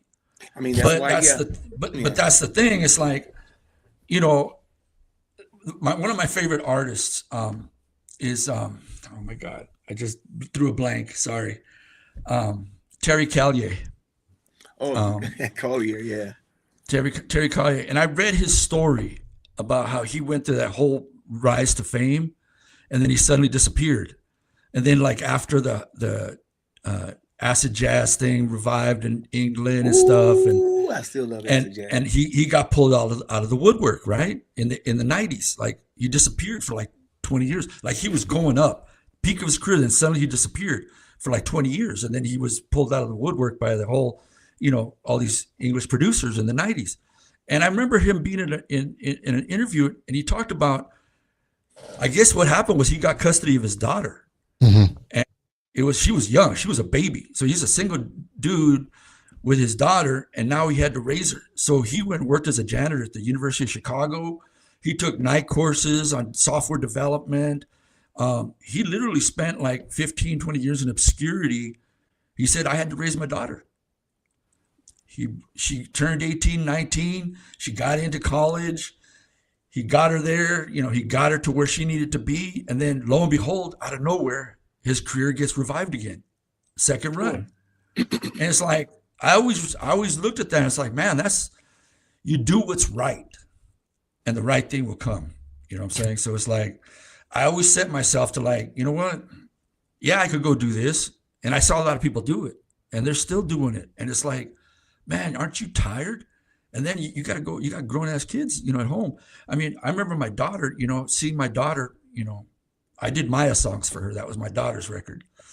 And I remember seeing pictures, you know, of family things like Christmas and Easter and stuff as she was growing up. I wasn't in them because I wasn't there. I was traveling.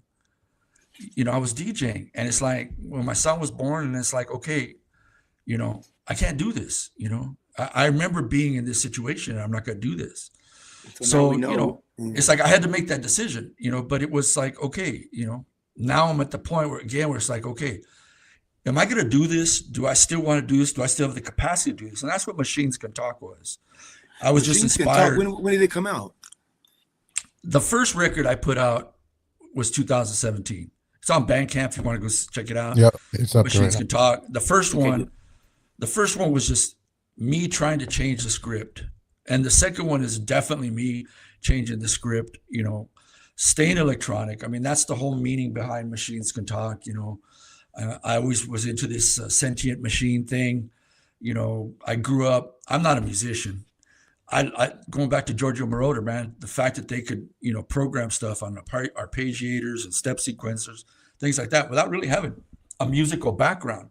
You know, it was making music, touching these machines that they seemed to be semi-sentient, you know, in the way that they would detune and evolve and change on their own, get a little leaning into them and get them to talk to you. I mean, so that's where the whole concept of Machines Can Talk came out.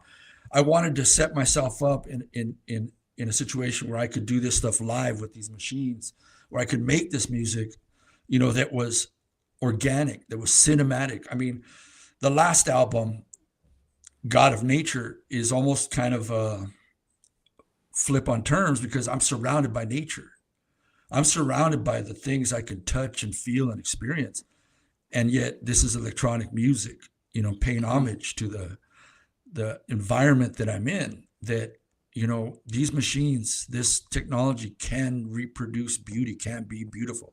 Right. So what are we hearing? So Produce what are we hearing? emotions. So what are we hearing now as you move forward? The machine. Are you back? Are you back for whatever reason? Are you do you see? I mean, it's 2026 now. You have any goals for for making music? My hope Are you is out of eventually this? no, I mean, I'm in it, even if I'm alone in my room with it, you know, I'm in it. I'm just trying to find a way to reconnect with the world outside. Fortunately, I've had a loyal fan base that even if it's 5 people that appreciate it and get it, then my job is done. Right. You know, my job has never been, you know, I've never focused on touching, you know, millions or being a star. It's like, if I could save that one person, if I could touch that one person's life, then it's all worth it. You know, that's all it ever was. Now your goal, I think I kind of heard it earlier, like with the machines can talk thing. Like I think you said you want to kind of go to a point where you're going to go out and do like live performances. Yeah, with this, right? that's always been the intent, man. I mean, that's what I've always wanted to do. I disconnected in the way I was making music from the start to the middle to now, and I've just reconnected with how I used to originally do music. Everybody talking about how we did in the 90s and stuff. I mean, literally I had 3 boxes, MPC 3000, and Sonic DP4, and an EMU sampler. Going through a deck, push record on the DAT, edit it when you're done, and that was a release. You know, we were all doing it in real time. You know, it wasn't and then I became a beta tester for eMagic, and which eventually became Apple Logic. And we got into the whole software synth plugins, everything. And that's where I think everything disconnected, because now you were sitting here able to continuously go through and tweak and continuously tweak and tweak to the point that you would tweak the emotion out of it. You would tweak the thing that made it interesting in the first place out of it. I mean, before it's like, dude, I mean, that's like I had the 24 channel Topaz board. I had my feed over here running one fader, and I got faders going here, and we were pushing record, and we were fading, filtering, sweeping, go with it. And it was one take, and that was your release. You know, the sequences you could reproduce, but the audio, you would never reproduce that take again. And that's it. It was that rawness. It was that simplicity that it's like, okay, I'm vibing with, there's something here. I'm going to capture this. Boom, it's captured. Never captured again. Then we went into software, and it's like, okay, I could save it. I could walk away. I'd come back 2 days later, and it's still there in its same state. But then you start, you know, going through it, and you take the soul out of it. The thing that made it interesting to you in the first place. The feeling is gone. Right. Yeah, it's gone. It's gone because now you've just overworked it. That's why it's like now it's like, even if I'm working in software, I don't allow myself more than 8 channels. I will not allow myself more than that. I see people that got like a freaking million tracks and a piano roll going. It's like, dude, what is that? I mean, if you can't do it with 4 tracks, then why not? Why bother? And even now I've digressed again. I've been getting into the electron machines. The Rhythm 4 is my new, I mean, the analog rhythm is my new purchase, which was me trying to get back to that MPC, you know? Everything started there, the slicing, the cuts. You know, people were always asking me like, man, that shit you did in the 90s, it's like, it sounds different, had a different, it's like, because I didn't know what I was doing. You know, it's like, I didn't know what a compressor was. I didn't even use a compressor. Everything I did was self-taught, and most of it was wrong. So I was using the machines in a way that only I knew how to use it, which most of the time was wrong, but it was creating interesting artifacts and interesting space and interesting things. And I found that these last few years, I've been trying to recapture that through reproducing the gear that I used. Not, you know, MPC 3000 is like $4,000 now if you could find one. But I've been trying to find machines that work in the same way that they used to, where I could just push record and you know, articulate and integrate with the machine, make it talk the way I want it to talk, right? And get the same results that I got 20, 30 years ago. Because I just felt like as I started to like work in other things to make a living, I was working in the same environment to make a living, and then stop and try to spend 4, 6, 8 hours in that same environment making music, which to me was like, I can't do this. it's sanitized, it's dry, there's nothing there. So I had to find a way, and that's a lot of the last few years of searching, trying to find a way to reconnect and produce music the way I originally used to produce. Mm-hmm. And it's just live tracking, boom, hit record, one take, that's it, it's done. There's no playing with it in Ableton for 20 days, Right. It's just boom, just go and record. I feel like we were talking about this in the last show. I feel like I have so many tracks on my drive now that all I'm doing is I'm going back to them, because I felt like when I left them and didn't hear them for a while, and I go back to them, I go, oh shit, I remember this. And now I have a different additive to the track. And for me, I felt like, wow, the vibe is still there. So I'm going to continue with this vibe all the way till it's done, and continue this routine, Right. Not start nothing too new, continue this routine until they're done, and then shift. And so I felt like the most important thing is to be productive. The most important, even if you don't put it out, one of the most important things is probably to just stop talking yourself out of it and just go in there and just do it. Because I felt like this top of the year, we were talking about this last week, I felt also a little bit ashamed of myself that I just procrastinated and didn't do it. At the end of the day, I'm sure all you had to do was to send an email and pick up a phone to all the guys that knew who you were. I'm sure of it. And if they knew you was trying to, if they knew you, because I'm sure having kids, everybody knows that there's some kind of shift and change happening. But at some point you have to just say, hey, look, I'm David Alvarado. I'm back. Here's the tracks. Check me. Just reach out to your boys and reach out to your people that really have the faith in you, and always had the faith in you, and probably was even waiting for it. I think people are just waiting.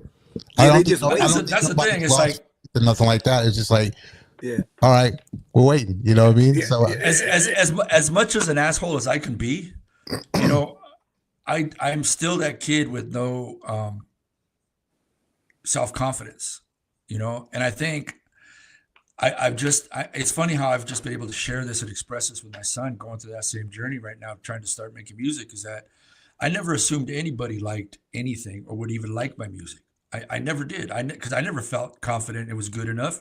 But going to what you were saying, Roberto, I just put it out. It was just by faith, dude. I just threw it out there.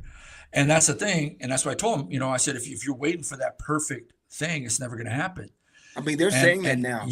As an artist, you got to work. You got to work. I mean, it's not always just flashes of light and inspiration. You got to work. But I think a lot of the work comes into play when you're learning your craft. If you're painting, if you're shooting graffiti, whatever, it comes through repetition, through practice. I mean, there is a certain amount of work, and in that work, you're going to find one day you're just going to sit down and there's going to be a flash of brilliance that comes through it. But that's because you've learned how to manipulate your medium and the tools.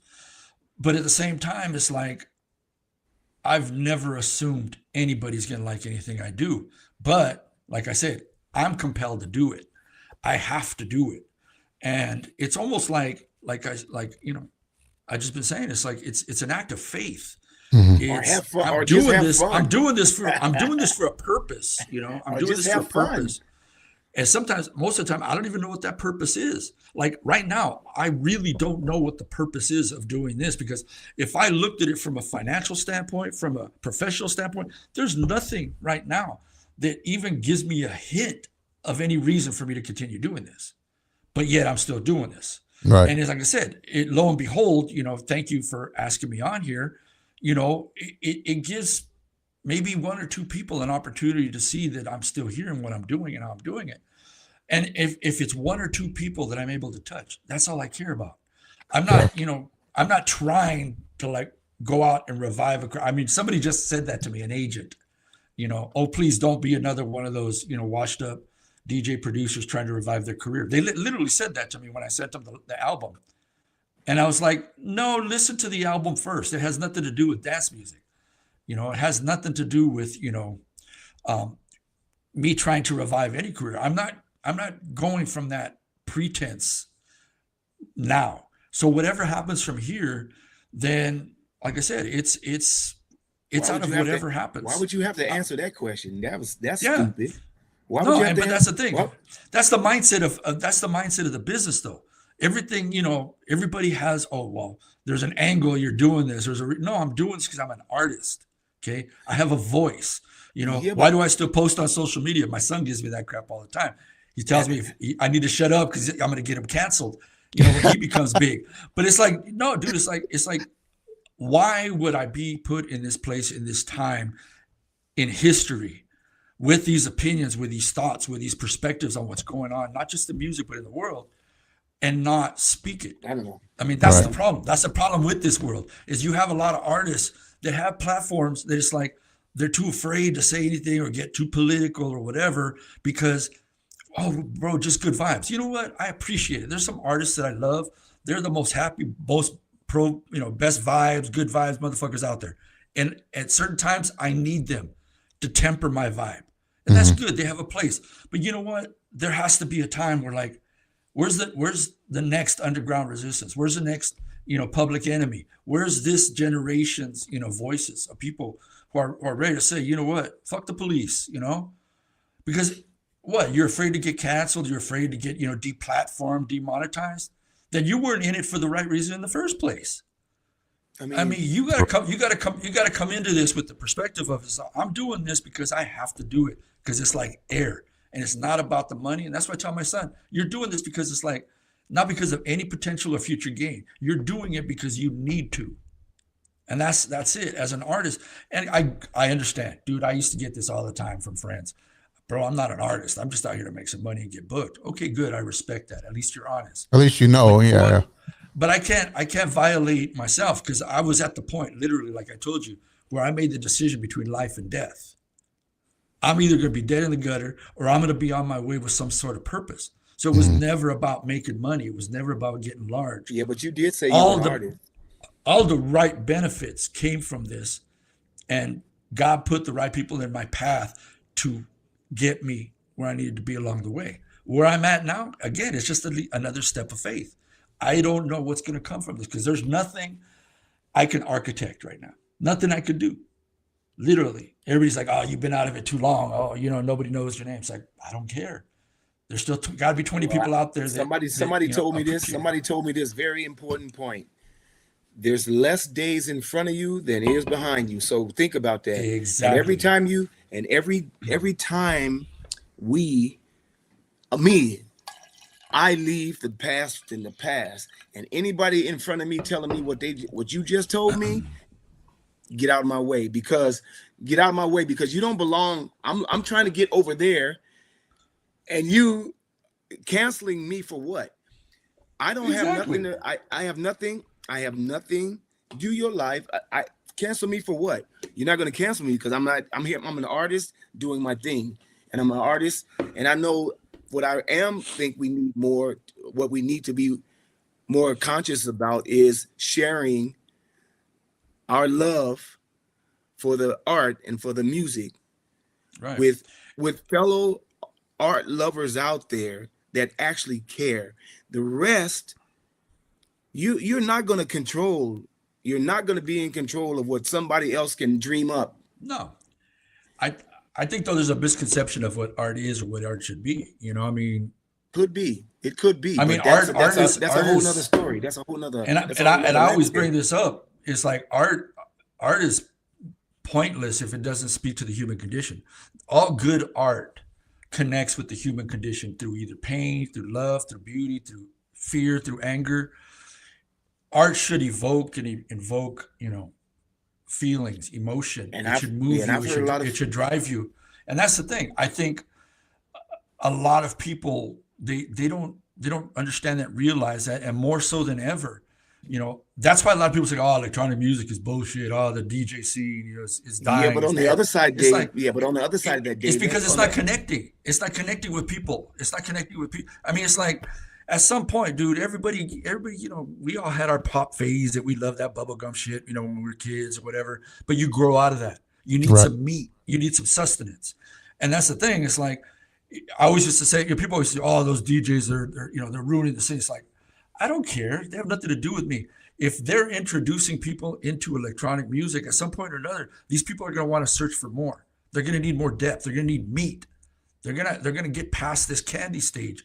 And I think that it's like, if you position yourself as an artist, as a real art, you know, that's fine. And, you know, I mean, there are people out there that are just like the comment says, they're entertainers. Exactly. And that's fine. And that's okay. I don't judge them.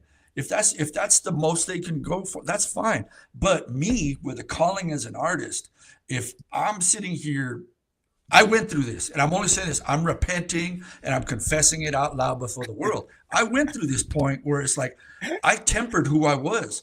I changed a lot of my opinions and thoughts politically, even, you know, because of where I was, because I didn't want to rattle the cage. I got into the system, the music business, my agents, my bookers, everybody, you know, I melted myself into that mold. I allowed myself to be tempered. And like you're saying, Roberto, we only have so many days left in front of us. And right now, why am I going to be anybody's bitch? Nobody owns me. True. I owe nobody. See, that's the thing. It's like, I'm in a place as an artist, I don't give a fuck. I mean, it's like nobody writes my check. You know, nobody's who's gonna cancel me? Nobody even knows who the fuck I am anymore. I mean, it doesn't matter. So why would I hide? Why would I temper? And, you know, like I said, I repent, you know, because I allowed myself to be molded by a business that kind of softened me, which I wasn't like this before. You know, I grew up and I witnessed the good, the bad, and the ugly, but I've also experienced a lot of beauty and a lot of amazing things. So as an artist, I should be ready to share those things. I should be ready to share the beauty, the good, the bad, and the ugly, and the beautiful. I mean, it all comes together, you know, and that's the thing. And I think that's what a lot of people are afraid of, is that, you know what? I see a lot of people hiding their head in the sand, especially on social media. It's almost like you don't know what the fuck's going on in the world right now. And it's like, I get it. A lot of people, they don't want to think or dwell on that, but you have to be cognizant of it, because at some point or another, it is going to affect you. And it's funny because I was just having this conversation where it's like, you know, you study revolutions, right? All revolutions, they were never really popular revolutions. It was always two small factions at the top and at the bottom, okay? And when revolutions come, the middle gets squeezed. It's all those people in the middle that are just going about, you know, I don't want to know, I don't care. But it's all revolutions are two small factions, okay? Opposing factions. And it's always everybody in the middle that gets squeezed and caught off guard. And it's like, okay, if you look at these histories, fine. You don't want to look back, you don't want to look forward. But you have to at least acknowledge and have people that are speaking. They're saying, you know what, there's some shit going on, you need to be awake. That's your choice, what you do with that information. But we can't sit here and be still as artists. I mean, especially it's like, if you have that burden and you still don't speak, then that's on you. That's not on the people that don't want to hear or don't care to act. That's on you. You're violating yourself. And that's the thing. I found myself, the music business kind of softened me to an extent not these last few years, I just went ape shit and I don't care. But but that's the thing. It's like, as an artist, you can't violate yourself, okay? And if you do, you'll see the result of that, not just in you, but in what you're producing. And there's some stuff I wish I'm just kind of like, that was, but that's because I was playing the game, you know? It's like, after I came back from Detroit, man, I went to LA. I was like, I want to fight the power. Fuck this, you know? This place is fucked. These people are fucked. You know, I want to create that community of misfits and people who want to break out of this chain. And I did it to a certain extent with Bomb Records, but I couldn't get past that wall, you know. And you know, Roberto, there's that glass ceiling there. It's like, if you ain't kissing the right butts, if you ain't licking the right ass, you're not going to get past it. But Yeah, that's why I said, why do I care? My records are being played in Germany. You know, why do I care? You know, and that's, you know, like you made your change as well. Well, I think to wrap this up a little bit, because it's getting a little bit long too. Much power to you, and I'm hoping that, because I was going through this same thing, but I stopped that. Because we are placed with things in front of us that we have to choose to pick and choose from, and I think you made some sacrifices and made some choices that have nothing to do with anybody else's decision to make. And I had to make a decision what was working for me and what wasn't. And I cannot focus on something that's not working. And the more you do that, the less you see positive results. I think that what you have to say is legitimate. And I don't think that you're talking about hate. You're talking about something that everyone's going through. It could be going through on a certain way. And if you don't speak about it and have positive discussions about it, I'm talking about productive changes about it, then you, of course, you're going to get caught. You're going to get caught in this hate loop, or you're going to get caught in this me loop, or this somebody else loop. I'm blaming stuff on myself. I'm saying this is what I have to do. This is what I feel that makes me feel good. I'm going to do this. I'm not trying to hurt nobody, but I'm not going to hold my tongue. I'm going to watch who I speak to, because maybe you don't deserve my space anyway. But getting back to my point, let me let Myles take this on. To me, man, I hope we see more music coming out of you, because you want more music coming out of you. That's what I want. That's what I want to hear. All this other stuff, LA and all this, they help. Thank you, LA. Thank you, Orange County. Thank you, world. Thank you, Detroit. Thank all of you for helping me see the good in all of this. And all the other stuff, that's just part of the landscape. You gotta be a motherfucker. You have to just go ahead and be that. And you got it all. You have it all. You know, you just get the music out, Myles. Yeah. Well, I had a question, but you kind of answered it when you were talking. Okay. Well, he kind of gave me, David did, when he was talking about the artists. Because my last question was like, if you had any advice to any up and coming artists based on your experiences, what would you tell them? You answered it away, but I'm gonna ask a question anyway. Yeah, I mean, it's funny because, like I said, I'm going through all this with my son, right? You know?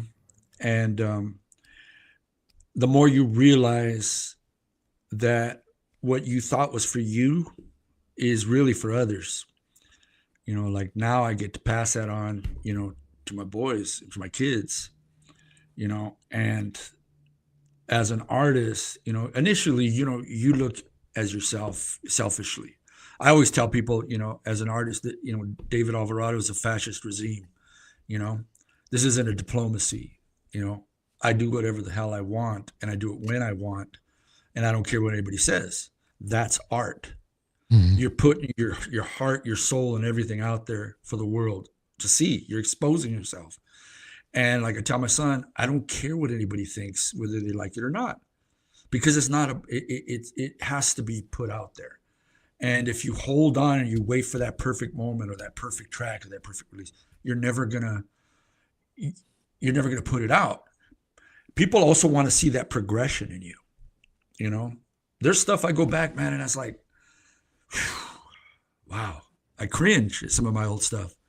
But then I get people telling me, man, this thing, I was going through a hard time in life, and I found your music and this changed my life. I mean, how can you fight that?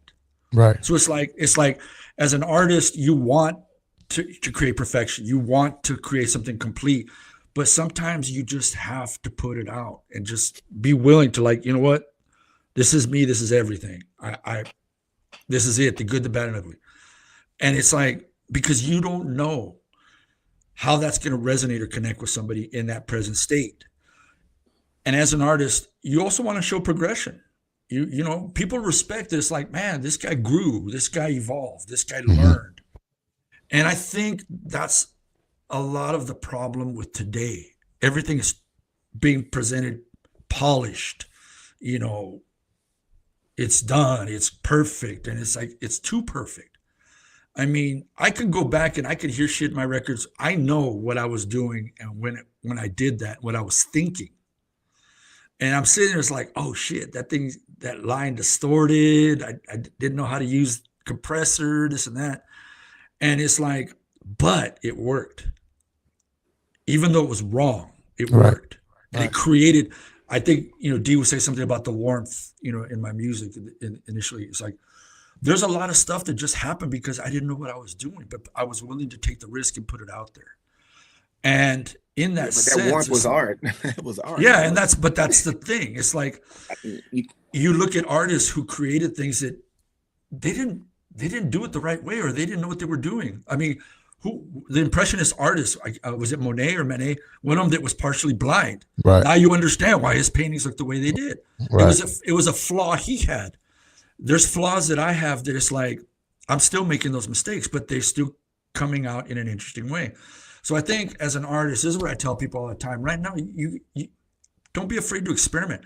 Don't be afraid to put yourself out there and like I tell my son right now, dude, just get your hands on something and learn to work it, even if it's the wrong way, because it's gonna bring your personality out in that machine. And I think everybody's doing too much of the same. They're all watching the same YouTube videos. They're all following the same artists. This is how I work in Ableton, kind of thing. I was like, man, dude, get in Ableton. It's like, my son's like, it's pretty heavy, pretty difficult. It's like, yeah, but it allows you to make mistakes. I have another nephew that's actually working on music and sending me stuff, and he's in Ableton. I'm like, dude, just do everything the wrong way. It doesn't matter. Just go learn how to mess with stuff, because that's all it is. At the end of the day, it's like, you're not studying, you know, music theory. You're not taking audio engineering courses. So you have this tool in front of you. Just make it work the way you think. And that's where I've been getting back to, and using the machines that I'm using. It's like getting back to that original way that I inherently used to work and think and make music. And it's freeing me up, and it's allowing me to be more expressive and make mistakes again and fail. And I think as an artist right now, everything is too polished. Everybody's watching the same things and not, you know, they're afraid to not be able to fit that mold, because it's going to mean that I'm going to get booked, I'm going to get signed or whatever. No, right now, just do whatever and throw it out there. And if you get a couple people that run across it, that one person might be the one person whose life you change. I don't know. It might not be that deep, but you know, you're doing it for a reason, and it's not to sit here in your bedroom and, you know, there's a saying in Spanish. I don't know how, but basically smelling your own farts, you know, you sit around smelling your own farts. I mean, it's like, you got to put it out there. You got to be willing to let it out and let people see your evolution, let people see your growth. And that's the thing. I mean, if you're doing it just for the money, then go get a ghostwriter and just get it done and put it out and get signed, whatever.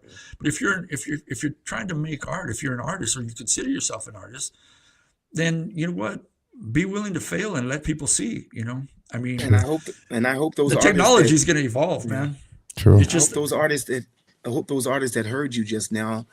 There's a lot of wonderful artists that are making great music, and they don't sound the same.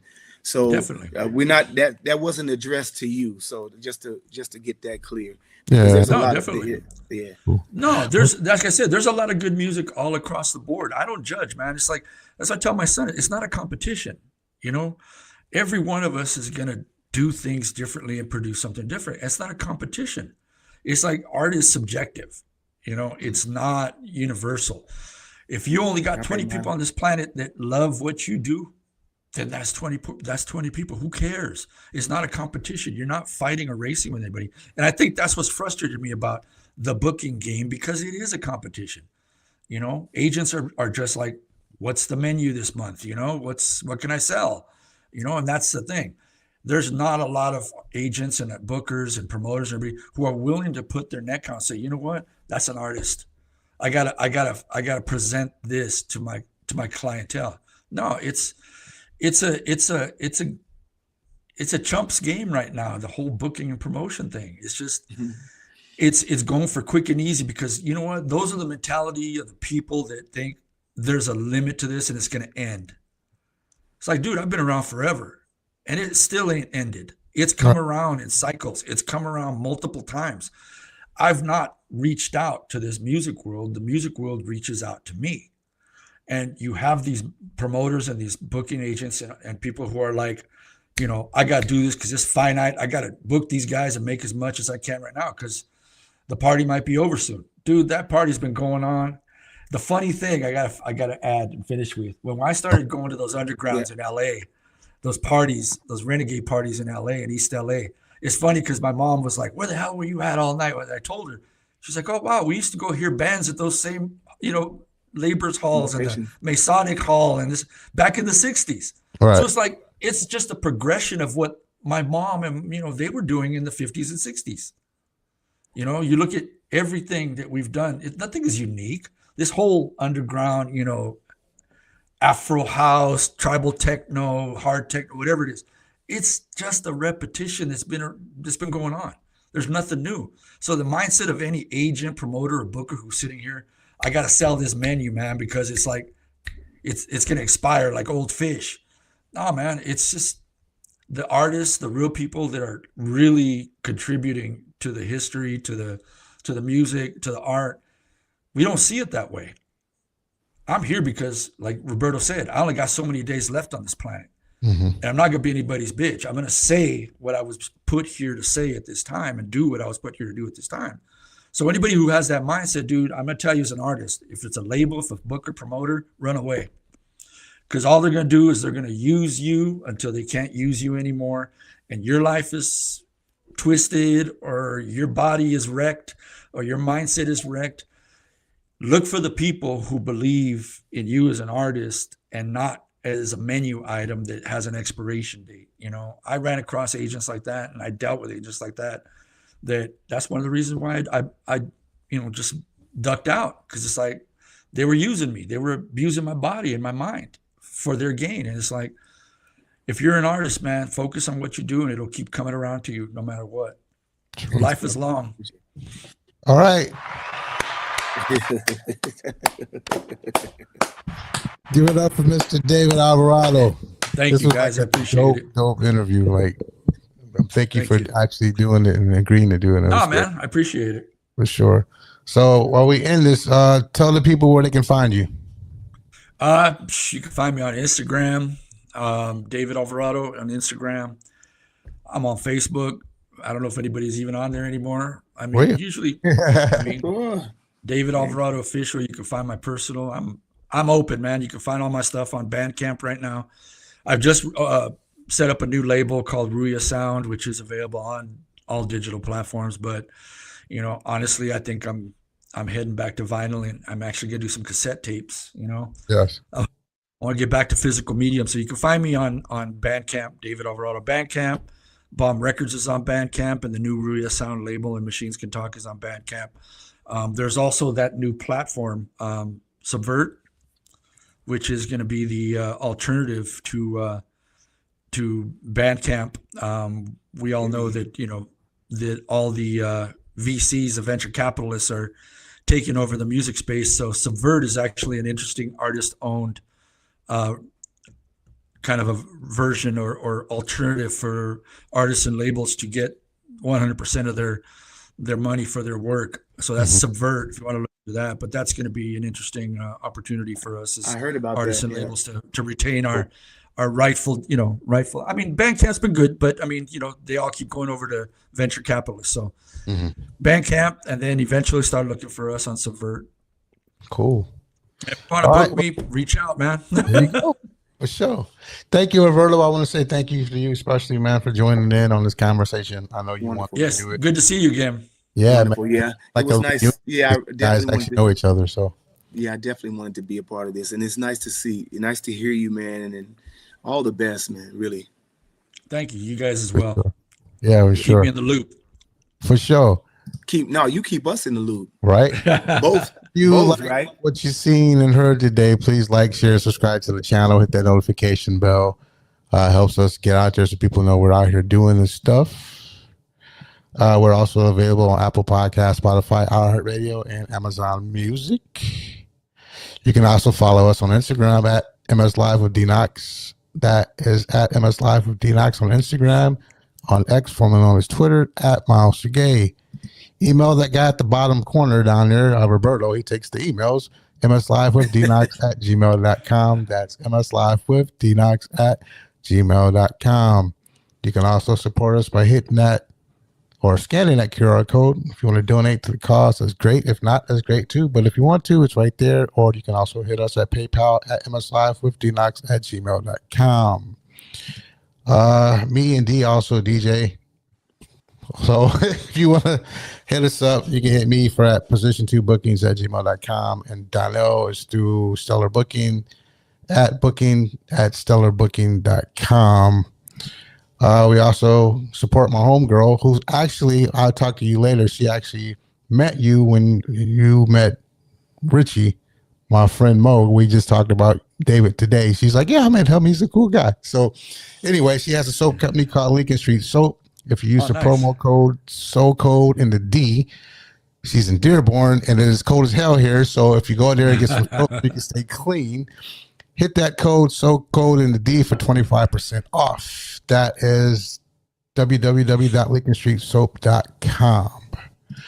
I also have a podcast. I have just music that I do called Somewhere In. Check it out on SoundCloud. It's there. And go check out Roberto and the Decisive Podcast series. Roberto, you want to speak to that real quick? Yeah, it's very simple. Come to the Decisive Podcast series on YouTube. I'm really trying to work up to the level of Myles here. 500, yeah. We had a really great interview with Lou from Waterseed. It's a hip hop band that's doing some immersive music stuff. And then next in February the 14th is Christian Promer, which is known from Compost. We got a new album coming out. We're going to talk a lot about the live performance and his new album coming out. So, yeah. And I'm also DJing too. Just go to contact@robertoingham.com. If you want me to play for you, I'm open. I want to share music with you. Let's do it. Let's do it, y'all. That being said, thank you for checking us out. Until next time, we're gone. Thanks, peace, love, soul, whatever else you want to do. We'll catch y'all later. Peace. Have a good one. Thank you. All right.